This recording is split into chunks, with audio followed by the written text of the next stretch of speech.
Hello, and welcome to another episode of BOU Connects, the official Bank of Uganda podcast where we take you behind the scenes of the central bank to engage with experts, analyze financial institutions, and get you to understand exactly what your central bank does for you. Today, we are talking about money, not just the way you use it, but the way it is made, printed, designed, and distributed, and not necessarily in that order, but eventually that money is withdrawn. In charge of this whole process is someone called the Director of Currency. Now, the Director of Currency is in charge of one of the most important aspects and one of the most seen products of the central bank, if not the most seen. So today, we are honored to speak to Christine Bernadette Alupo, Director of Currency, who is in charge of really what you have in your pocket. Can it last for a long time? How is it taken out of circulation, where it is kept and how it is made? But we will not go into that today. Please welcome Christine Bernadette Alupo, Director of Currency. Thank you, Ralph. Thank you for having me. Good morning, ma'am. Good morning to you. It's an honor to be vested with the responsibility of leading the team's fantastic team spread over 10 locations around the country that is responsible for ensuring that Ugandans have cash to carry out their daily transactions. Yes. And so it's a real honor, it's a privilege. All right, just a bit of background. Yeah. Can you take us through your professional journey, just a little bit?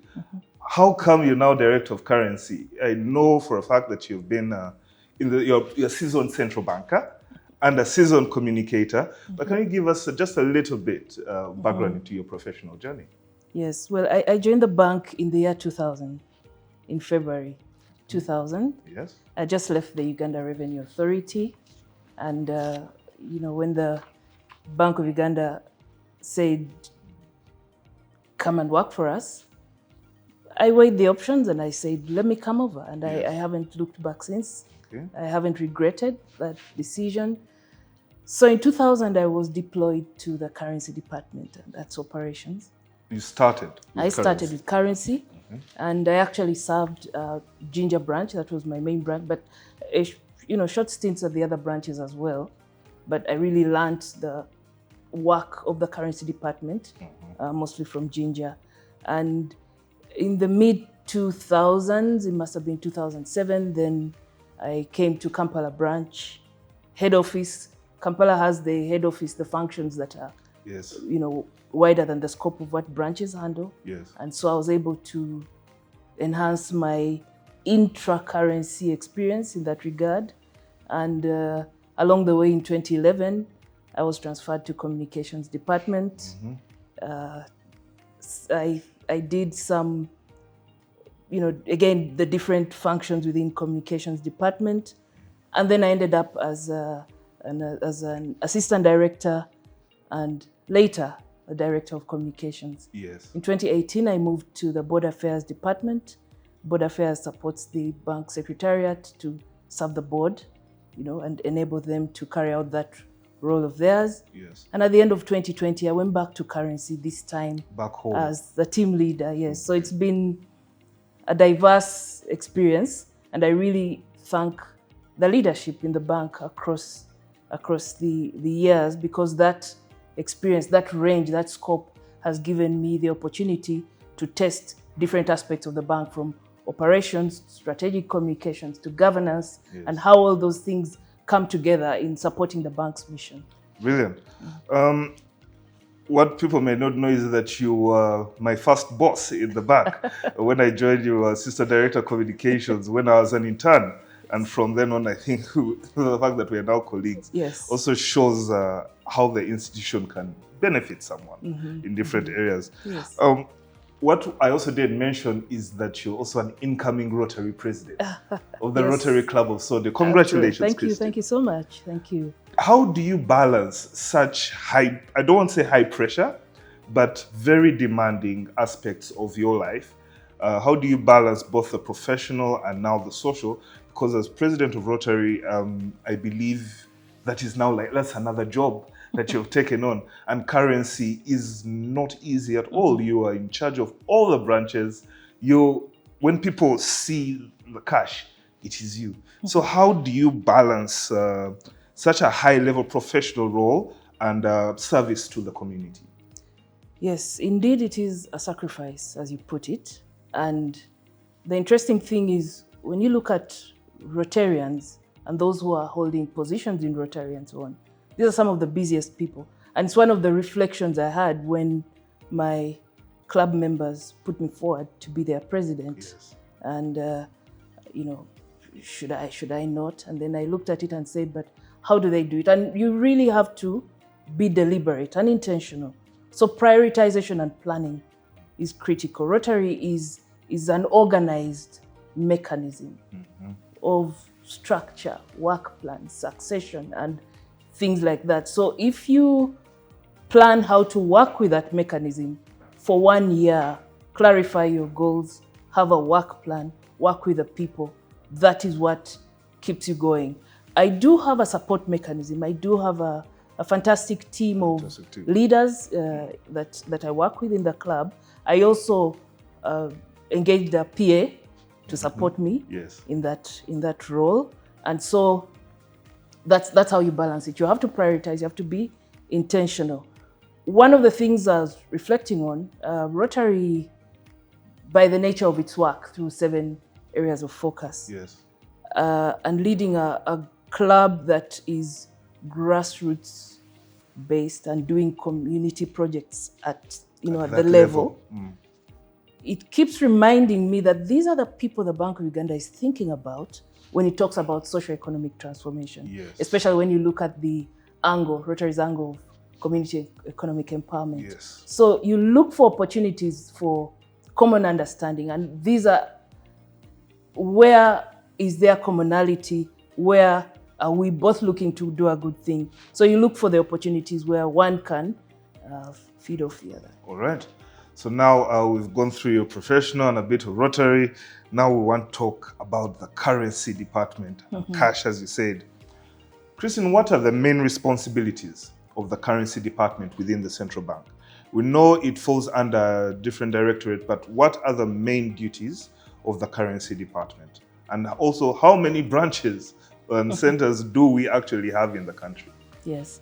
So put simply, our work is to ensure that Ugandans have access to cash, that the cash they have access to is serving their needs across a denominational range, because we have high value transactions, low value transactions. Seasons demand different things. So we are there to ensure that you have accessibility to cash in a convenient, clean, quality way, and in a denomination mix that enables Ugandans to efficiently carry out their business. And so we are in 10 locations. I'll name them. Yes, please. In the north, we're in Arua, Gulu, and Lira, where we have a currency center. In the east, we're in Jinja and Mbale. In Rwenzori region, we're in Fort Portal.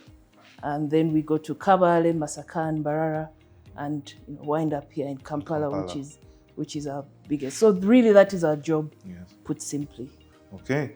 I've noticed also in the town hall meetings, wherever we go, there is a cry out in every area that we go. People want branches. People want centers. Yes. We will come to that later about what goes into deciding where a center should be placed. Absolutely, yes. But there's a common misconception that the bank prints money as and when it wants. No, we just decide, hey, we're going to print money. Could you please take us, without giving out too much secure information, could you please take us through what the considerations? What does Bank of Ugandan government consider when they want to print or mint money? So fundamentally, the demand drives the planning for cash. It's demand driven. It has to be serving the economic needs, as we know the cash user trends and as we project them, because we plan for a medium term.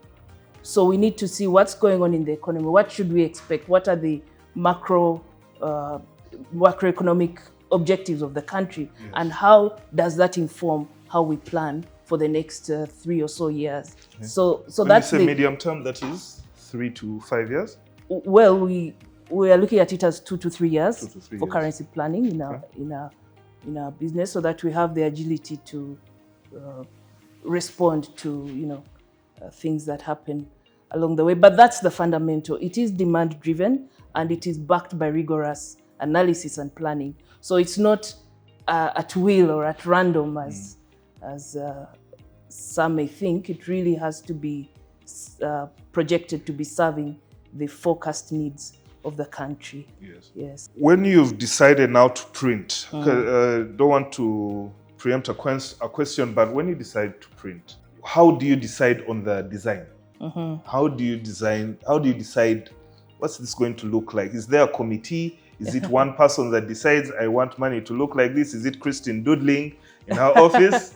And then, what is the thinking behind the design of the Uganda currency? Right. So, as you would have seen, and as is very well shown in this money museum, Uganda banknotes and coins have changed over the years. And if we go back to the very beginning, in the pre-independence days, we had a common design with the then East African, initially protectorate, and then the countries in the East African Currency Board. Yes.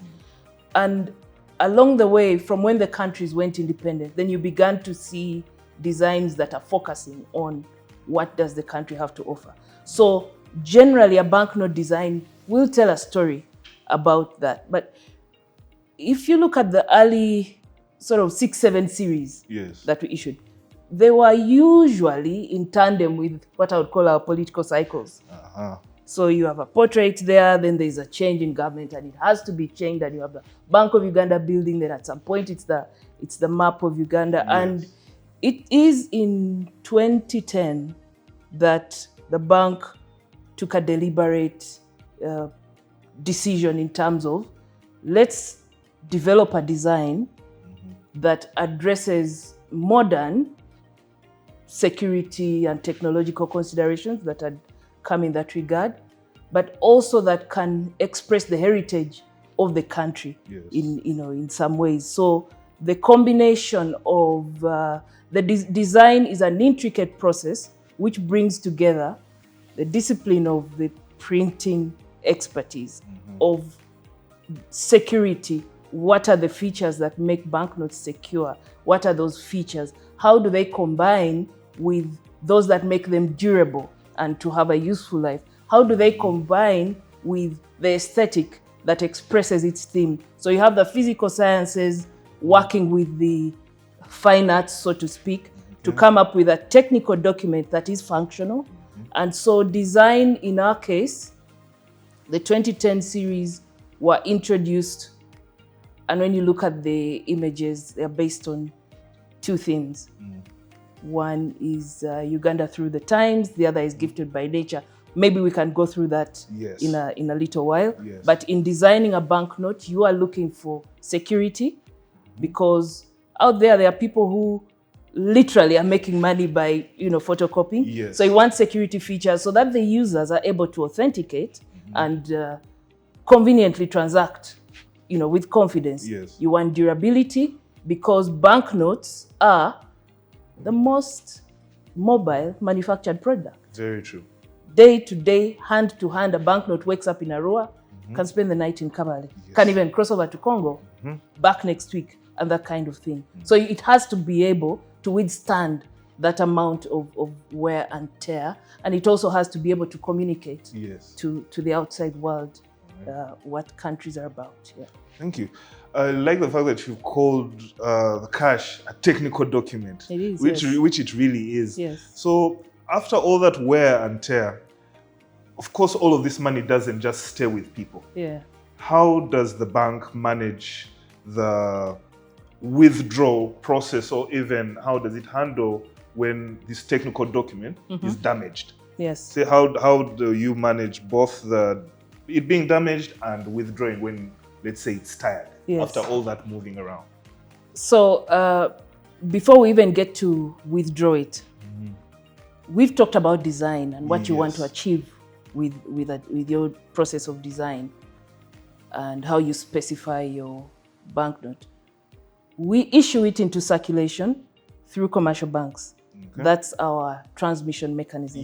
The distribution. And because we don't give cash to the public, directly. So commercial banks, and then the commercial banks are how cash is distributed in the economy through their footprint around the country, through the commercial banks also, we bank the other tier institutions, and then the public. And now we have a value chain that even includes bank agents, mobile agents. Yes. So you can see that how money circulates, it really goes deep. And so you need a process of turnover and cash use that will make it a continuous loop out of the central bank into circulation, into use, back into the commercial banks through that whole loop of elements in the value chain, and back to the central bank for a determination whether it is still fit for recirculation or whether it should be retired because it has served its useful life. So that is what we do. Once this cash has come back to our branches, it's examined by a team of competent, dedicated staff using technology, using the mechanisms for cash processing that we have. And we determine, based on what we shall call a clean out policy, what should we return to circulation?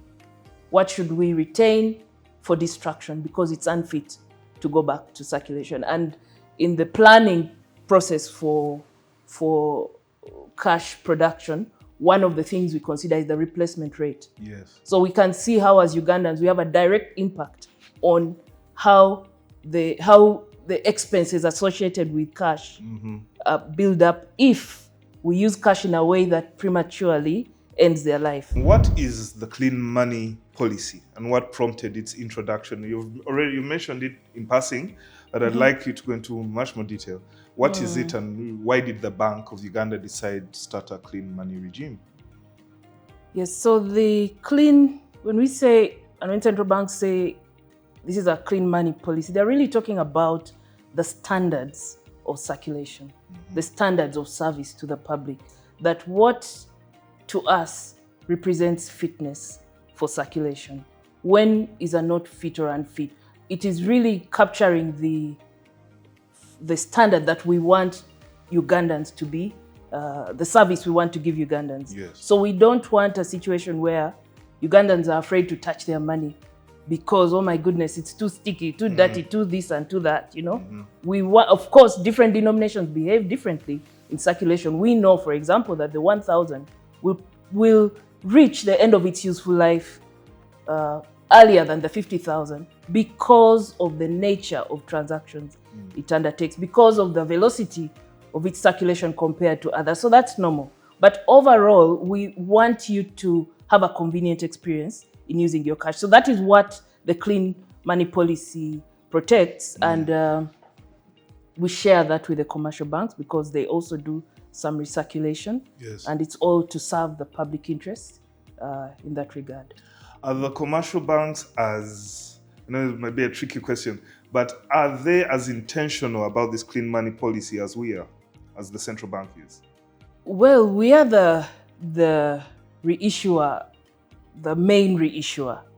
But the commercial banks have a major business case to be able to recirculate money conveniently to their customers. Yes. Not every banknote that is deposited at a bank has got to first be brought to Bank of Uganda. Because if a commercial bank does that, then they're going to be on the road back and forth. All the time. So we've worked together and deliberately, and the commercial banks actually do some cash processing, either outsourced or by themselves.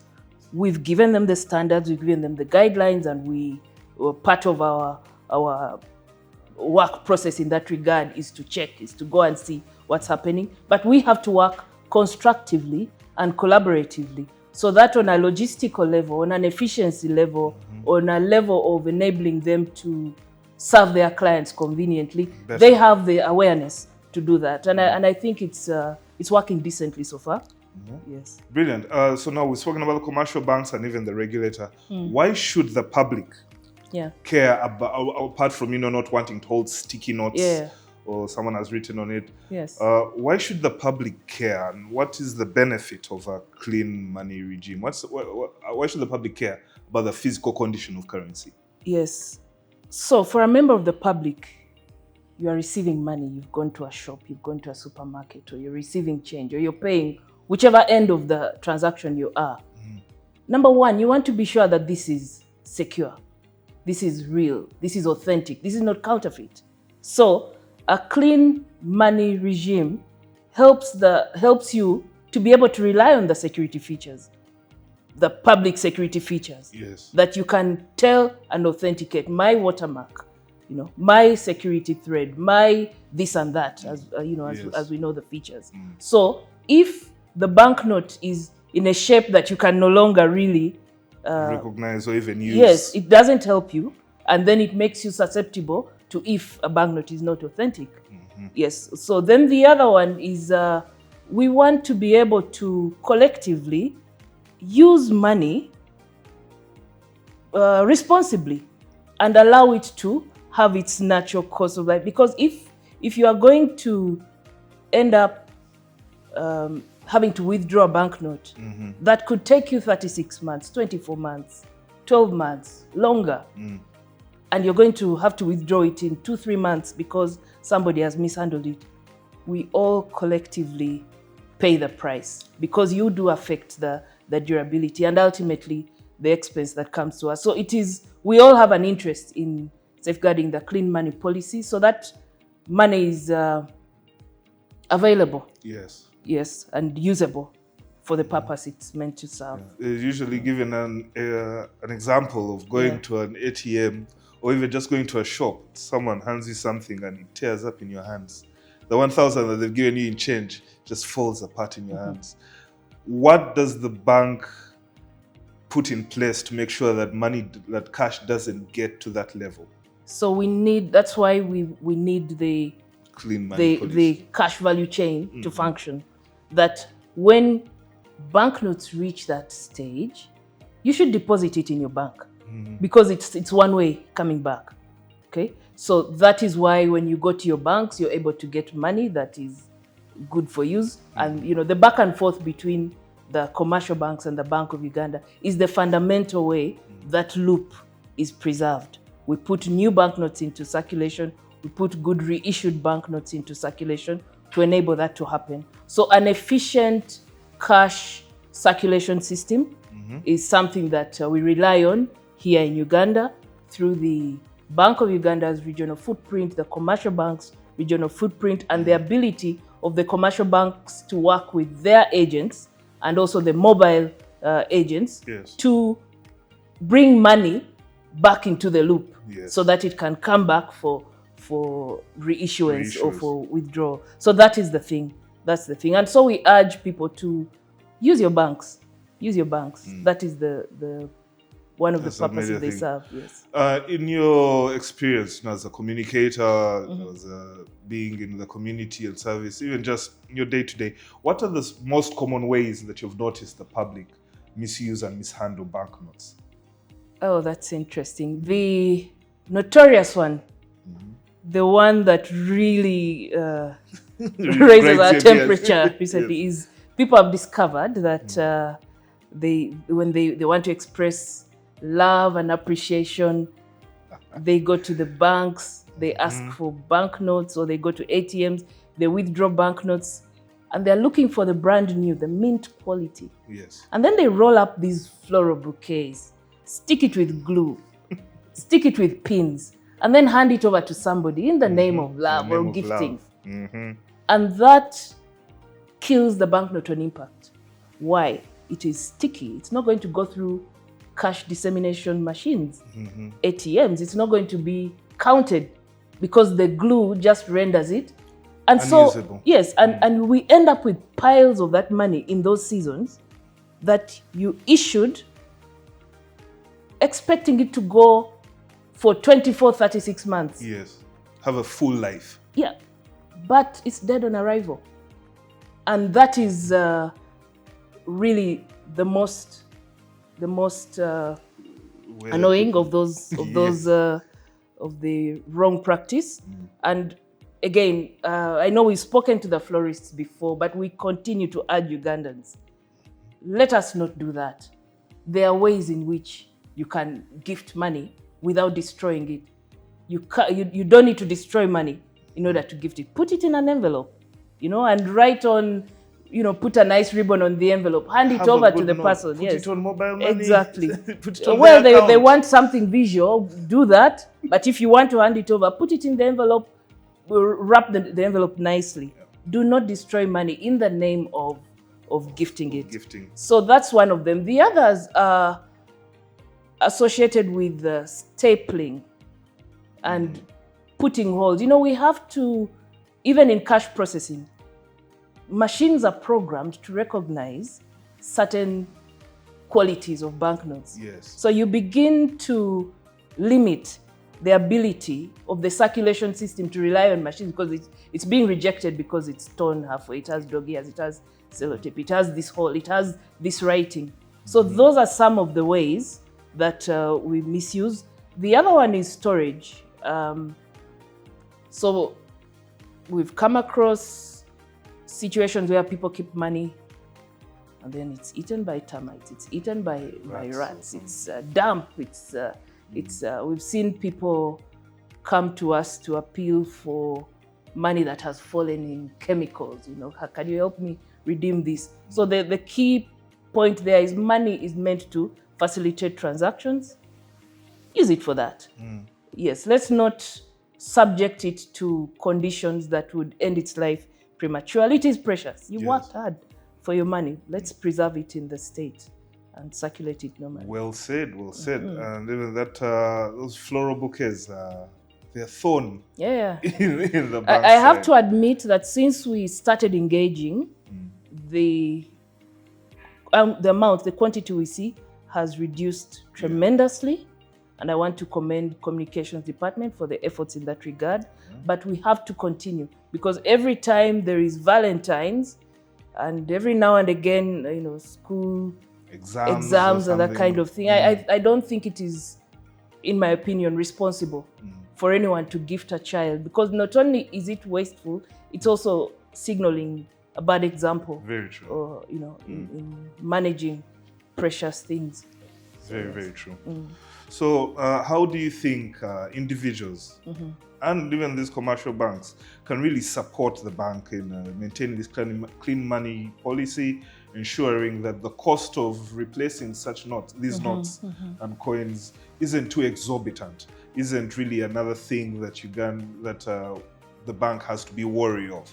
How can businesses and individuals support the central bank in ensuring the clean money regime? Let's use money for the purpose it's meant to serve and allow it to circulate normally so that it ends its life having served its cycle fully. The other one is let us get used to the habit of checking money so that as individuals we are protected from, there are people who want to gain where they haven't sold. So photocopying, and it's as simple as that. They're photocopying, they're scanning, and then they're paying you several banknotes, and then hidden in there is one. So let's learn to check. And when we learn to check, it's not complicated. When counterfeits are circulated in haste, in conditions where you're not going to check, grab it and pocket it, and then it's later that you're trying to transact and they tell you this is counterfeit. It's not that you wouldn't have known if you had checked. So that's the other one. Let's learn to check, let's understand, let's know our money and its features so that we can protect ourselves against counterfeits. And also let's use the financial system for transactions. There is no real basis for people to be hoarding money, in places. Sacks and putting it all under your bed. Yes, keep it in, have confidence. Keep it in your commercial banks and let the system through which cash is supposed to transact function. So that's really what we have together. And when we collectively use it well, then we allow it to serve as a public good. Brilliant. What are the major security features of the Uganda currency? What should people really look out for?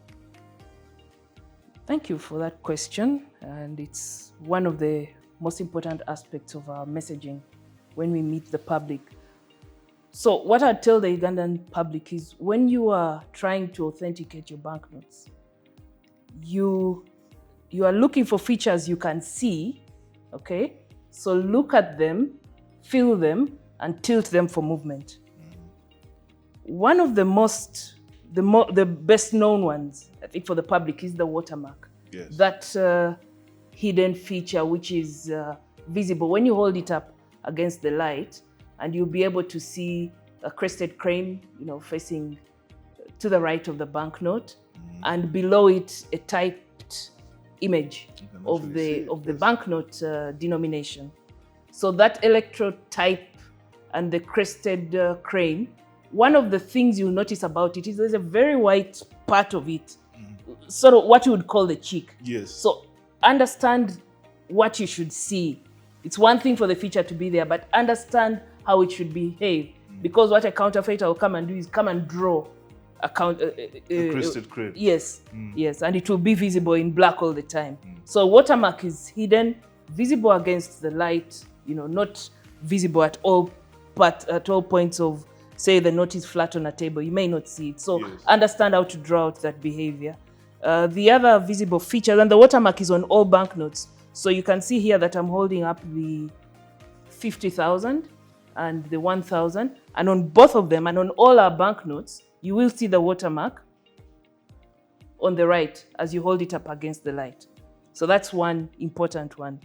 The other one that Ugandans should look out for is the color shifting security thread. And for this one, you have to turn the banknote to the back and tilt it. Tilt it this way, that way. And you'll notice that at some point it's red, do that and it goes green. And that is where the security is, in the movement of features against light. And in the watermark, you'll see that it has the character of the typed digits of the denomination. It has BOU. When you hold it up in this frontal way, it looks unbroken. When you turn the note to the back, where you can see the color shift, then you see it's broken, and we call it that windowed security thread. So that's the other one. We also have optically variable inks, but what that just means is that color shifting inks according to light. Yes. Yes. When you look at the low denominations, and when I talk about low denominations, I'm talking about 1,000, 2,000, 5,000. The design is a little different, but the behavior is the same. The ink is color shifting. Again, it is a function of tilting. You hold it that way and you'll see green. You bring it this way and it's purple. So what you are looking out for, the security you're looking out for, is that there's this color shift. And if it's a photocopy, it's going to be a static color. Yes. So that is the other one. On the higher denominations, and I'm talking about 50,000, 20,000, and 10,000, there is this prominent green patch. Yes. And it is also a color shifting ink. Now this one has another twist to it that we've seen on the low denominations. It's color shifting against the tilt.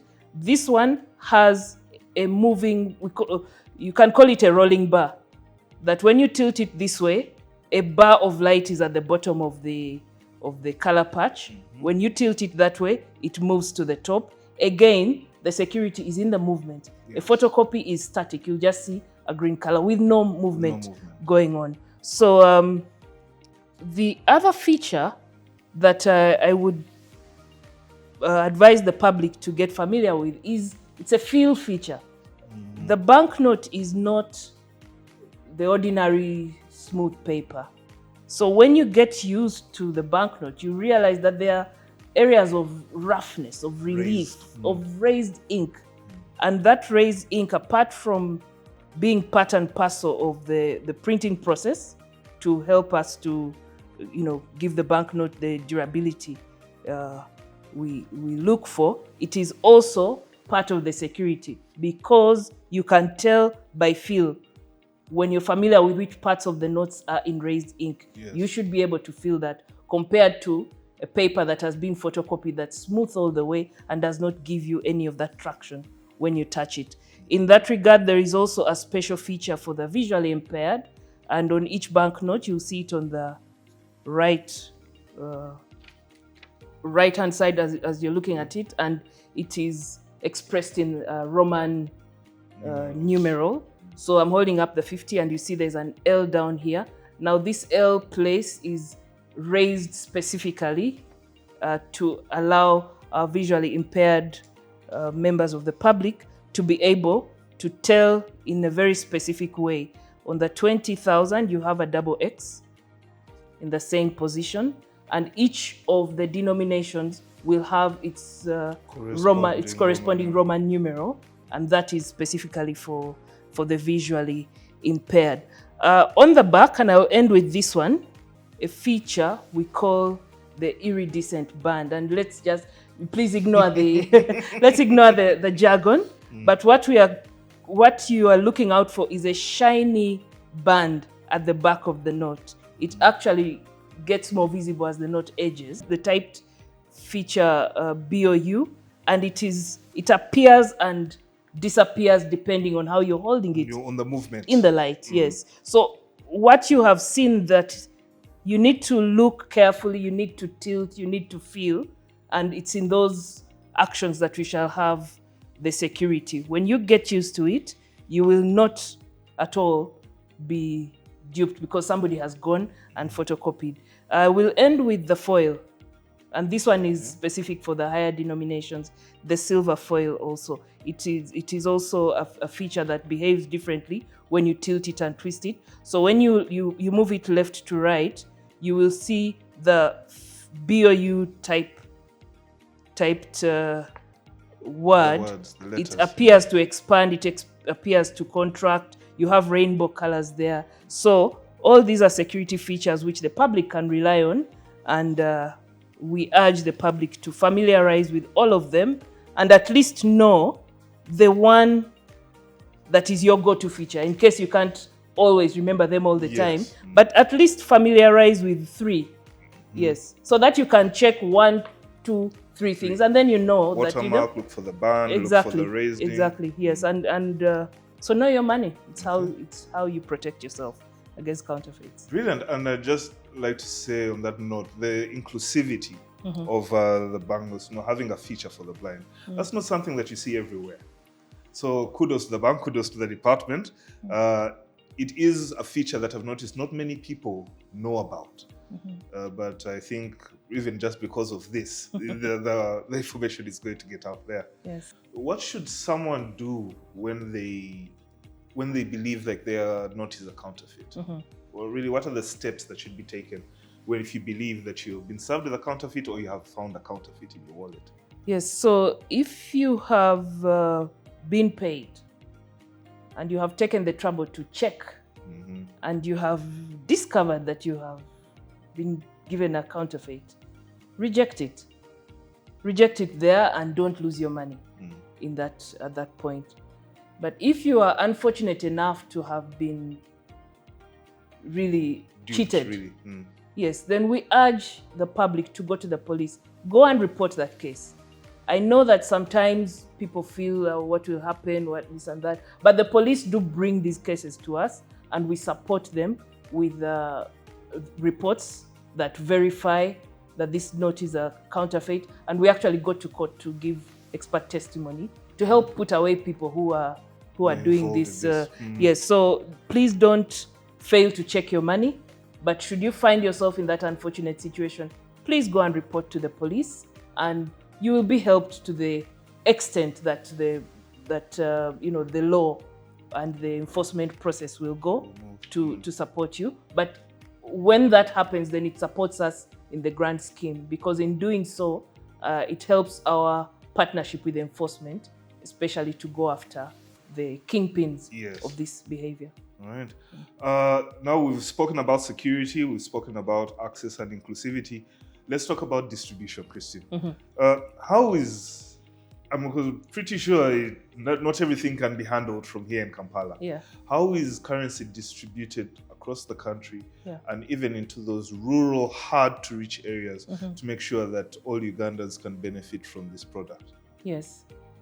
So the cash value chain follows the transmission mechanism, which is Bank of Uganda, then it's commercial banks, and then it's the public and the other institutions, commercial banks issue to, and then there's circulation, and then the money loops back. Now, as the Bank of Uganda, the bank is regionally represented. We are in 10 locations. Yes. And those locations evolved. The bank didn't start in 1966 with all of them. It started with Kampala, it started with Jinja, but the others came along the way. And this is following economic activity. This is following the ability to distribute further and wider. So from the Bank of Uganda's 10 locations, we are able to give access to the commercial banks to reach the service points for how cash is circulated in the regions they serve. And that is the main distribution mechanism back and forth. Yes. So it is the bank's regional representation that serves the country. Okay. Yes. And of course, including that, you make sure that all denominations are available. Like I think there's a technical term for it. Make sure that there is the denomination mix. The denomination mix. Yes. Imagine that was the technical term. Denominational mix. Where is that decided from here? Is that decided in the commercial banks, or that is, of course, as most things, data driven? It's about how much is actually there and what is needed. So we are responsive to what is needed, and commercial banks come. They ask us for denominations. Sometimes we determine what we believe is needed. The country needs both change. It needs the denominations across the spectrum. Yes. So for those to facilitate low-value transactions, for those to facilitate middle-value transactions, and then the high-value transactions, the store of value. So all that is necessary. Seasons drive different demand. Some demand is generalized. Festive season, we'll see general demand across the denominations. Because activity is happening at all levels. Yes. Then there is demand that is driven by, say, coffee season in Masaka, in Mbarara, in Mbale. And sometimes they're asking for, it's convenient for us if you give us this or that denomination. Sometimes the people who are buying coffee want higher denominations because they have a lot of people to pay. Sometimes they want lower denominations, and coins, to break things down. So we are responsive.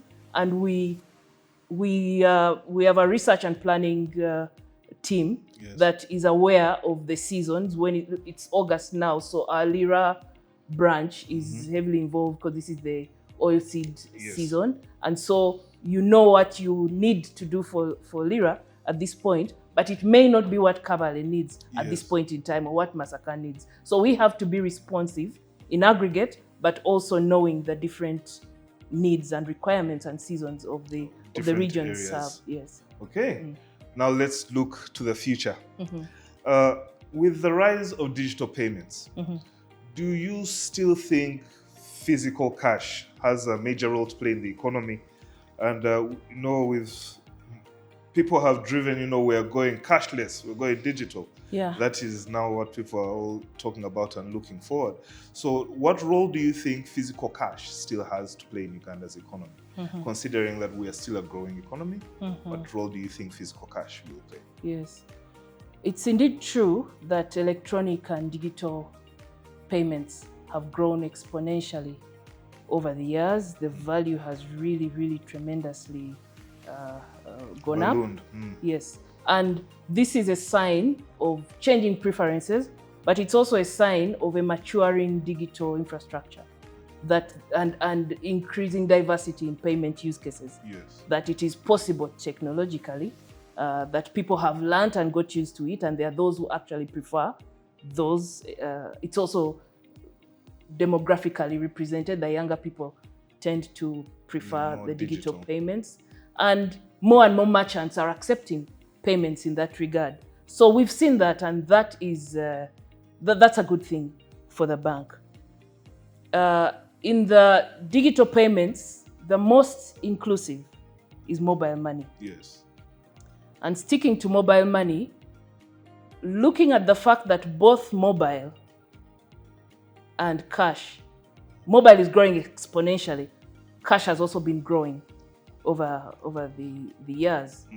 Annually, currency in circulation expands. Really? Yeah, it does expand on average by, I would say, 8 to 10%. Our lowest in the recent past has been 7%. Oh. So the fact that both digital and cash are growing tells you that there is a story to tell about complementarity, more than there is at this point to talk about substitution. Yes. So when you look at the payment systems reports that I get from the National Payment Systems Department, you find that the cash paid into mobile is almost equivalent to what is taken out. And that points to how are these interacting. So right now, there's a lot of complementarity. And from that angle, you're not talking either or. Yes. We are seeing that the two are reflecting the growth in the economy in tandem. Now, looking ahead, though, the Bank of Uganda is very intentional about enhancing electronic and digital payments. Yes. And that is led by our National Payment Systems Department. One of the key efforts there is the National Switch, which is, among others, introducing interoperability. Yes. So when that makes it cheaper, when that makes it easier for people to transact across platforms cheaper, then for me, that's one of the predictors for how much more will preferences shift. Okay? One of the things we have to think about is that there are people for whom the shift to the non-cash options is constrained. Yes. Why? Because they may not have access to the technology or to the internet or even to the devices. They might not be digitally aware, to the network. You see? So when we look at our aspirations, we have to think with our most excluded in mind. Yes. And the question, and that's one of the things the bank is thinking about, is how do we create a system that enables these people to also be able to make that choice? You and I can make a choice. Yes. When I go to pay, am I going to use my card? Am I going to use the merchant code? Am I going to get cash? For some people, the choices are so limited because they don't have the luxury of choosing. Yes, they can only use cash. And so cash is still very important. It is still the dominant retail payment method at the moment. And I think that those shifts will come. We've seen in Africa, globally, there is a clear trend. If you look at Europe, it has totally shifted, and you find that cash is now in the minority. In fact, it's interesting that in parts of Europe, they are now legislating for cash as inclusivity. So it's interesting that financial inclusion in some places, yes, because there are some people for whom the digital ecosystem is what is there, that if you rely on cash, the supply chain is not so much there. You may not have a branch. Yes. So we are beginning to see those interesting developments. And it's telling you that the role of central banks remains to be able to facilitate the movement of value, whether it is electronic, digital, whether it's in cash. And the question of optimizing and what will be dominant, we shall see that as we continue to invest in making the infrastructure more accessible and as preferences evolve. Yes. But I loved what you said, that right now it's about complementarity. Yes. It's about, they are working together. It's not one is going to completely substitute the other at the moment. Yeah. But going forward, what do you think that would mean for the currency department of the central bank? We've seen there's a couple of countries I can cite in Africa where you can see that it might be small, but you might notice a kind of creeping substitution. But you still have a big volume of cash. I'll tell you, 10 years ago, we were handling maybe half what we're handling in volume. And that was a lot. Yes. Okay? So even as you're looking at these shifts which might tilt the balance here and there, there's still a case for cash to be what the public needs. Sometimes it is what you need in certain circumstances. Yes. For some people, it's what they need most of the time.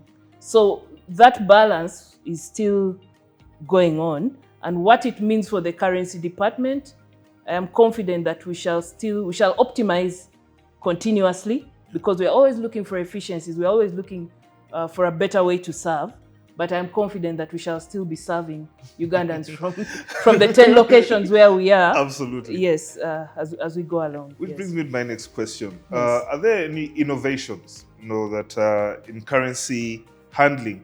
I don't want to go too much into design because we never know who's watching this. We're hoping that even the unscrupulous people are watching and Yes. knowing that we are on to you regarding security. Yeah. But are there any innovations in handling that you've seen, especially worldwide, that you think Ugandans and the central bank can come back and espouse here, can come back and put here? I noticed, I think there's maybe a few European countries that have gone into this paper thin kind of type of paper You're money. talking about polymer. Polymer money, is or yes. plastic polymer. Yes. What innovations do you see in terms of handling for the Central Bank of Uganda? Right. So the currency industry, whether you're talking about the banknote or coin or the processing machines and all those things in between, is very driven by research and development. And so there's a lot being revealed in across the spectrum. Yes. Whether it's in materials, whether it's in methods of manufacturing, whether it's in what goes into the items. And one of the drivers right now, like it is in many places, is what is the role of sustainability? How can this industry build sustainability Yes. into design, into manufacturing, into all the things that happen until you have the banknote? What are the innovations that will extend the life? You're talking about polymer. That was a direct response to durability. And so the question for you as a central bank is to test it in your environment, because we've seen uptake and it has grown over time. The alternates, we've also seen reversals. And so if you're looking at whichever aspect of innovation you want, our duty as a central bank is to understand what would work for Uganda. Yes. So I'm not going to speak about specifics and this and that, but just to let you know that we are abreast with what's going on, and our duty is to understand what is our circulating environment, what is our needs, what are the opportunities out there. Yeah. How does the Bank of Uganda preserve trust and maintain the pride in the national shilling? Yes. One of the ways to do that is by making the currency secure and the public can trust it. And I'm happy that you don't have Ugandans so worried, oh, I've been given a banknote, I don't want to take it because 9 out of 10 I received last time were counterfeit. So Yes. in designing and securing, using features that the public can recognize, because it's one thing to have them, Yes. it's another for them to be able to apply themselves. And I'm always happy when I walk into a shop and I find they have stamped and placed it there. And I always ask them, what told you that this was counterfeit? And I interact with them, and I'm always satisfied when they point to me that for me, I use this. Okay? So, and when you look at the measure for, counterfeit, we call it in parts per million, So throughout the life of our series, and this is about 15 years now, we have retained a very strong measure in terms of parts per million. So our challenge in that regard is well taken care of, relying on Ugandans' ability to protect themselves. Again, I say check. People get cheated because they don't check. So that's one. Trust is in the security and the reliability of the banknote as an item for transaction. The other one is, what story does it tell about our country? Yes. Why did the International Banknote Society, I don't remember the year, but they judged our series, this one, to be the best designed in that year. And it was not about it wasn't just about the look and what is there. It was about how the integration of this technical document comes together, the security and the features that go with it. So, and the 50,000 actually in the same year won the banknote of the year, global. Yes. From the International Association of Currency Affairs, peers around the world. What story is the Ugandan banknote telling about Uganda. And I'm just going to go very briefly into that story.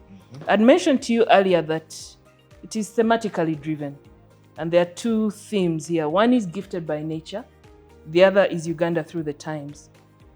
So how do we reflect Uganda through the times? And the design of this banknote was the bank engaged the best minds to do it, Ugandan artists and experts. If you look at the 1,000 shillings, that image right down there on the right, that cave with a design in it, that is representing Nyero rock paintings, and that is in Mora district.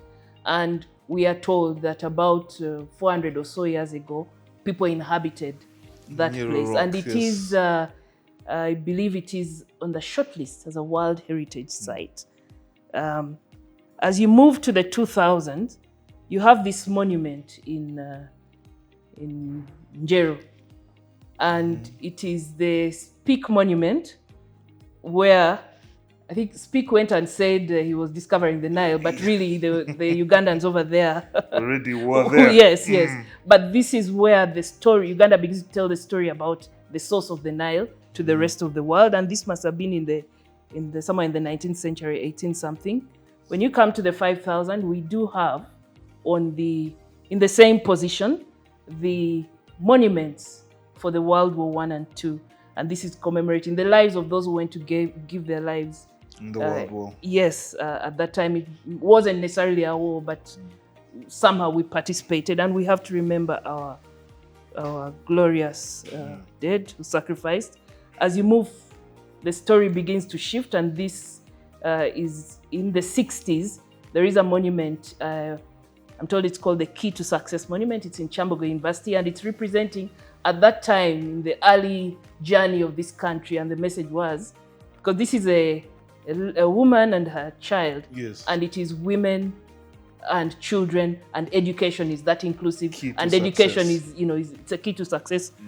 It's the key to success, and the women are very much involved in nurturing that growth journey in children.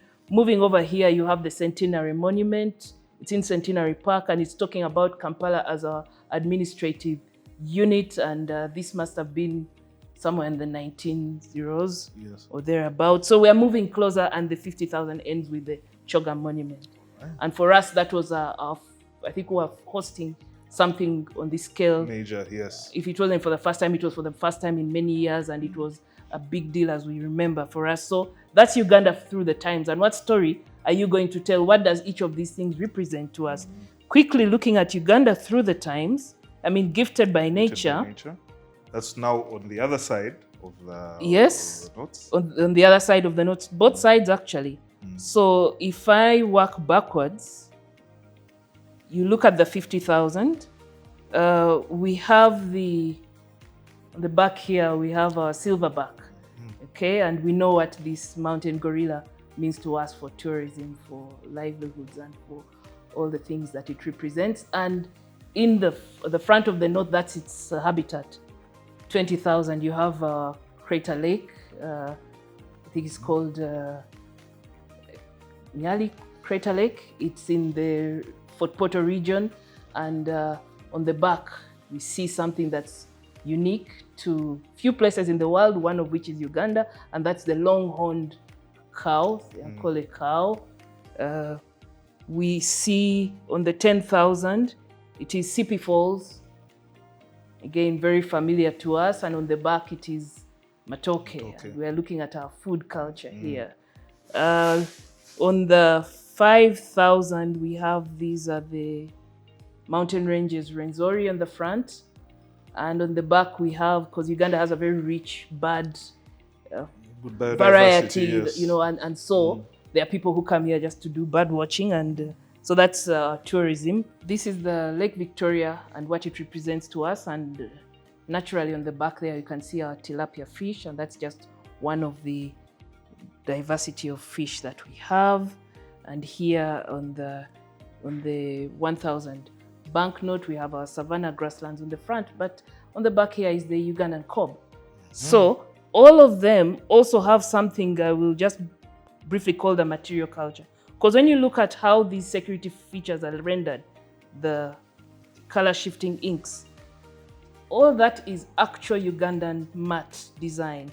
These are actual mats made by Ugandan women. Mukeka. Yes, exactly. Yes. And in these designs, banknotes were picked from them. So each banknote has a unique mat design, and you can see that influencing several parts of it.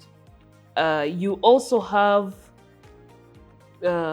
again, cultural heritage. The 50,000, you have shields in this corner, in your top right corner when it's facing you.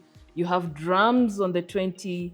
You have pots on the 10. You have a basket on the 5s, another on the 2, and the image of the design of the Nyero Rock drawing. Yes. And all these, by the way, are security features. We can talk about that one another day. Yes. I will end with this interesting guy that when the note is facing you, it's on your left, but right here you should see it on the right, that each banknote has this gentleman wearing headpiece from Moroto Karamojong headpiece poking out of all the banknotes. So the idea is, and even on the back, you know. Yes. And the idea is, what is it that is about Uganda that we can't put here, that somebody visiting can listen to a story. And needless to say, the Independence Monument, the map of Uganda, all those things come together. So these, we can tell that story another day, but I do urge the public to familiarize with these themes and be able to relate with them when you're dealing with your bank. Right, so they said Uganda through the times and gifted by nature. And Uganda gifted by nature. Currency tells a perfect story. Yeah. So, Absolutely. Christina, as we come to the end, Yes. I now want to go back to who you are at the core. You have served as Director Communications. Yes. You have served as Director Board Affairs and now Director Currency. You also Rotary President. You're doing several things at the same time. I just want to, if I was going to look at my notes, I would say, which values have all of your different positions embedded in you that you would say have defined your leadership philosophy? And then also, what advice would you give to young professionals out there? Because your professional story is one that everyone should really be looking into, because these are all majorly competitive, not only competitive, but technical. They require a certain level of discipline. They require a certain level of intelligence as well, and integrity. So what do you think has shaped your leadership philosophy, and even the different roles that you held before? Did they prepare you to take on such a demanding role as Director Currency? Please. Right, so that's a very interesting question, and one that really calls for reflection. I do celebrate the opportunity to serve the bank in diverse roles. They're different. We're unified by our mission, but currency operates differently from communication, differently from board affairs. But if there's anything that I, as a team leader, have learned, the number of them, I'll just pick 3 for now. And the fundamental one is people first. As the team leader in communications, in board affairs, in currency, look after what helps the people to serve. It is creating that safe environment, working environment, that people can apply themselves. You know, the Bank of Uganda goes and looks for, the process through which people come here. And so you're dealing with a lot of talent, a lot of pent-up energy. And wherever you are, your task is to unleash it to be unleashed constructively. Allow people to apply themselves. And so, as the team leader, people first. Mobilize consensus, mobilize clarity, be there, foster trust, the things that enable people to be self-driven. You do not have to stand over them. You do not have to be there, here and there. You just have to create that environment. So that's how I would summarize it. Yes. The people angle. The other one for me has been adaptability and agility. The institution demands a lot of you, even when you're going to stay in one place. Decide that you are going to be a learner for life. Okay?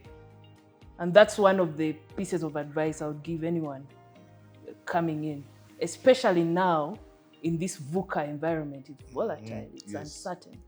You know, there's so much going on. COVID gave us a collective shock and changed the way we operate in many ways, you know. Very, very true. The institution has been going through various changes here and there and demanding a lot of its human capital. So the ability to adapt, the ability to learn new things, the ability to be relevant wherever you're placed is one of the most important acumens I would advocate for. The other one is to be values driven. We work for an institution that has a public mandate that is here to serve the public good. So in everything that we are doing, we are guided not just by the institution's values, but the values of the different functions and professions we espouse, but also our own values. So when you have a very clear value-based system, then you bring clarity, you bring a commonality of objectives, and you're able to rally, to manage expectations, create expectations, clarify boundaries in a value-based way. So if I was just to leave it at those three, that is what I would give. And for a young person, we are all a track record. Increasingly, actually more so for you, because people are on Twitter, TikTok, this and that and the other.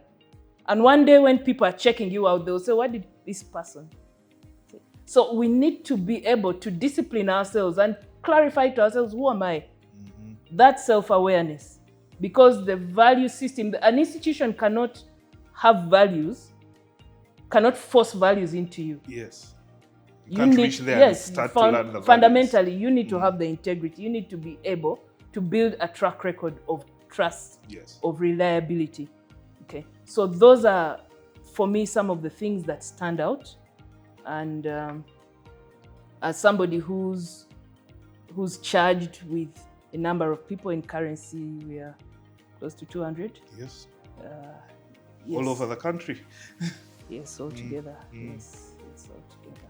So it is, those three have stood out for me.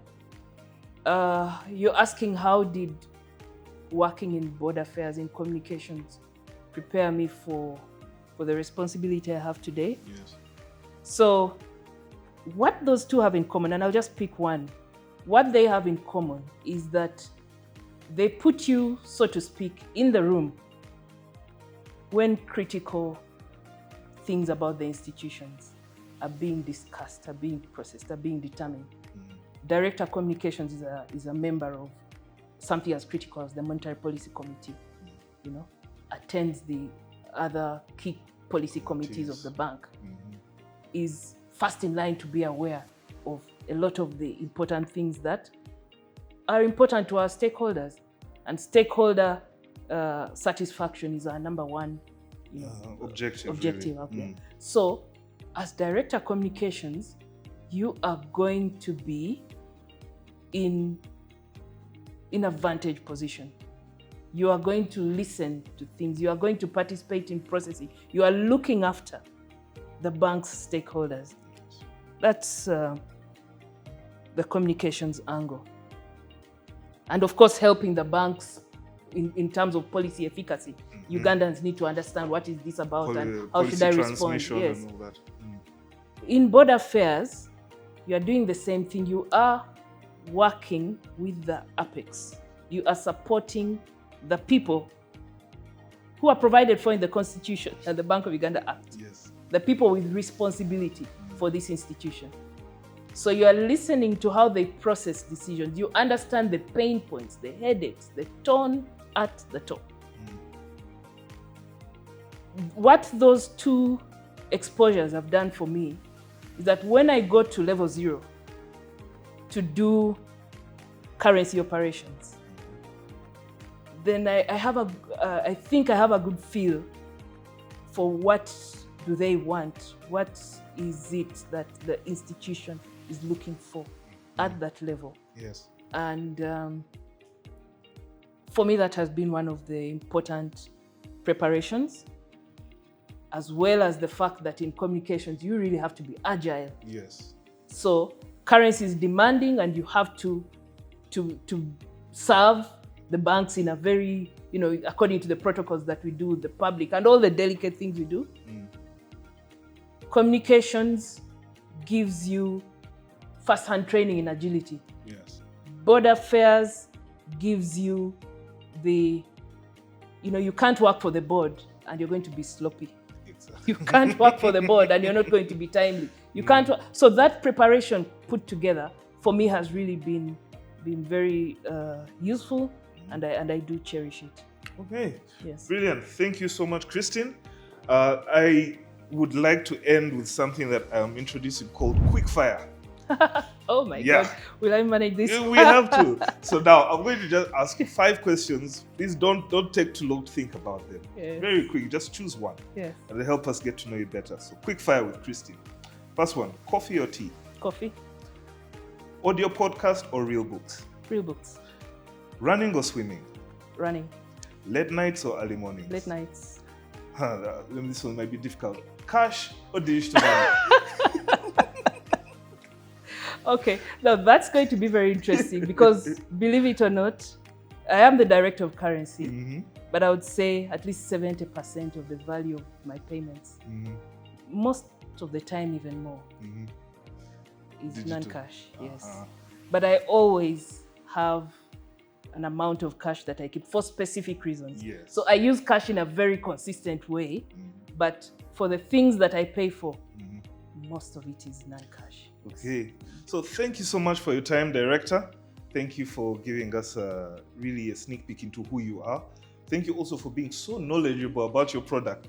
You guys were saying how she was taking us through every single note back and forth with every single security feature. Thank you so much for being knowledgeable about your product. Ladies and gentlemen, this is the end of BOU Connects when we're talking about hitting the right notes with Christine. Thank you all so much for your time. Christine, thank you for giving us your time. We know how important it is.